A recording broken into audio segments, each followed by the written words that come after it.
Bismillahirrahmanirrahim. Assalamualaikum warahmatullahi wabarakatuh. Alhamdulillahirrabbilalamin. Assalatu wassalamu ala asrofil anbiya'i wal mursalin wa ala alihi wa sahbihi ajma'in. Amma ba'd. Perkenalkan, nama saya Muhammad Abdul Rofi. Saya dari Prodi Hukum Fakih Islam di Universitas Muhammadiyah Surabaya. Di sini saya akan berkutum sedikit atau menjelaskan sedikit tentang isi kandungan dari surat At-Taubah ayat 60. Pertama-tama saya akan membacakan terlebih dahulu surat At-Taubah ayat 60 beserta artinya. A'udzubillahi minasyaitonirrajim. Bismillahirrahmanirrahim. Innamas shadaqatu lil fuqara'i wal masakini wal 'amilina 'alaiha wal mu'allafati qulubuhum wa fir riqabi wal gharimin wa fi sabilillah wa ibnis sabil faridatan minallah wallahu alimu hakim. Yang artinya, sesungguhnya zakat-zakat itu hanyalah untuk orang-orang fakir, orang-orang miskin, pengurus-pengurus zakat, para mu'alaf yang dibujuk hatinya, untuk memerdekakan budak, orang-orang yang berhutang untuk di jalan Allah, dan orang-orang yang sedang dalam perjalanan, sebagai sesuatu ketetapan yang diwajibkan Allah, dan Allah Maha mengetahui lagi Maha bijaksana. Di sini sudah dijelaskan siapa-siapa saja yang berhak menerima zakat. Jadi yang berhak menerima zakat adalah yang pertama orang fakir. Orang fakir yakni adalah orang yang amat sengsara hidupnya, tidak mempunyai harta dan tenaga untuk memenuhi penghidupannya. Lalu kedua, orang miskin. Orang miskin adalah orang yang tidak cukup penghidupannya dan dalam keadaan kekurangan. Lalu yang ketiga adalah pengurus zakat. Pengurus zakat adalah orang-orang yang bertugas untuk mengumpulkan dan membagikan harta zakat. Lalu yang keempat adalah mu'alaf, yakni orang kafir yang ada harapan masuk Islam, dan orang yang baru masuk Islam yang imannya masih lemah. Lalu yang kelima, memerdekakan budak, yakni mencakup juga untuk melepaskan orang muslim yang ditawan oleh orang-orang kafir. Lalu yang keenam, orang-orang yang berhutang, yakni orang yang berhutang karena untuk kepentingan yang bukan maksiat dan tidak sanggup membayarnya.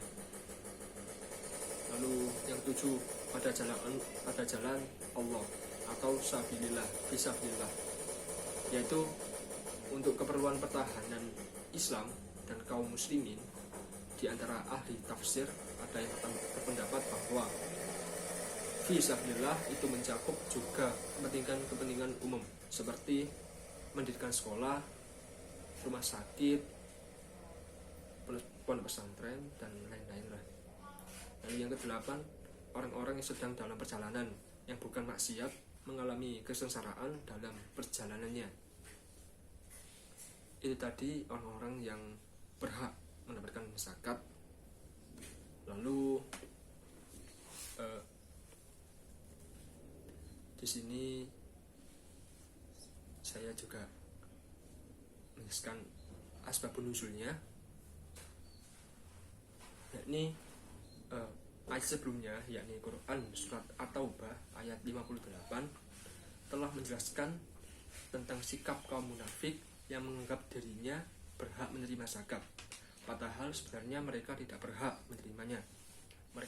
Karena mereka mencela Nabi Muhammad SAW dengan mengatakan bahwa Nabi Muhammad tidak adil dalam membagikan zakatnya. Lalu ayat ini untuk menjelaskan bahwa ada seseorang yang merasa diperlakukan tidak adil oleh Nabi Muhammad SAW. Ia menjadi iri hati karena tidak mendapatkan zakat. Lalu pada ayat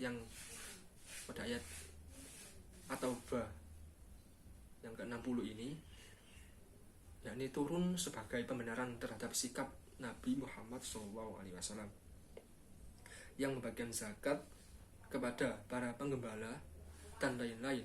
Selain pembenaran terhadap sikap Nabi Muhammad, ayat tersebut juga menjelaskan bahwa zakat bukan diberikan kepada orang-orang yang telah mencaci Nabi atau orang-orang kafir, tetapi zakat hanya untuk 8 orang golongan, yaitu fakir, miskin, gharim,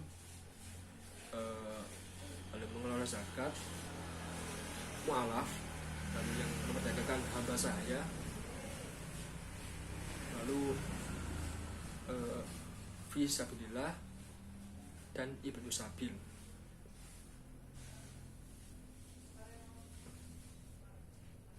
Hukum asal dari penerimaan zakat oleh para mustahik zakat yaitu tadi, yakni orang fakir, orang miskin, gharim, amil, mu'alaf, raqib, fisabilillah, dan yang terakhir adalah ibnu sabil. Adalah pembagiannya ini adalah pada kadar yang secukupnya.